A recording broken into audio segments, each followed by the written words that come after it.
నాకు నిజంగా శాసనసభ్యుల్ని పార్లమెంట్ సభ్యుల్ని చూస్తే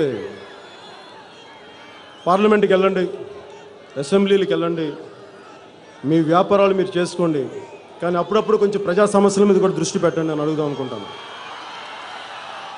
లంచాలు కూడా తీసుకోండి. 1 లక్ష రూపాయల పనికి తీసుకోండి, కనీసం ఒక 60-70 వేలు, కనీసం ఒక 30 వేలన్న పనన్నా చేయండి. వాళ్ళు అది కూడా కాదు, మొత్తం దోచేయడం పనిగా పెట్టుకున్నారు.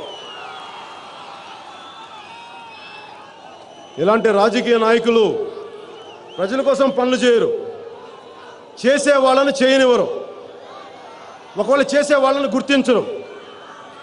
ఈ మధ్యనే 14వ తారీఖు మీటింగ్ అయిన తర్వాత నా దృష్టికి విజయనగరం నుంచి ఒక ఎన్ఆర్ఐ, ఒక 70 ఏళ్ళ పెద్ద ఆయన, ప్రకాశం తాతగారంట, వాళ్ళ ఊర్లో వేస్ట్ వాటర్ మేనేజ్మెంట్ కోసం ఒక ప్రాజెక్ట్ చేస్తే ఆ ప్రాజెక్ట్ని ముందుకెళ్ళనివ్వరు, చేస్తారు, మళ్ళీ ఎవరో ఒకరు ఏదో పాడు చేస్తారు. ఆ లోకల్ రాజకీయ నాయకులు పడినెవరు, అది వాళ్ళు చేసేది. అలాగే 14వ తారీఖు మధ్యన సభ అయిన తర్వాత నాకు నల్గొండ జిల్లా నుంచి ఒక లెటర్ వచ్చింది. ఆ నల్గొండ జిల్లా నుంచి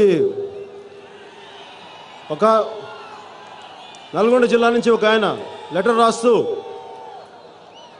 నాకు మన రాష్ట్రం విడిపోయినందుకు బాధగా ఉంది, కానీ మన తెలుగు వారిగా కలిసి ఉండాలి, మీరు ఆ మాట వైజాగ్లో మన తెలుగు వాళ్ళందరికీ చెప్పండి, మా సోదరులందరికీ చెప్పండి అని చెప్పి నాకు లెటర్ రాశారు. ఆయన ఇంకొక మాట కూడా రాశారు, ప్రజలకి మేలు చేసే రాజకీయ నాయకుల్ని ఈ రాజకీయ పార్టీలు గుర్తించవు, ఎప్పుడు అవకాశవాదంగా వాళ్ళకి కాళ్ళకు మడుగులెత్తే రాజకీయ నేతలనే గుర్తిస్తారని.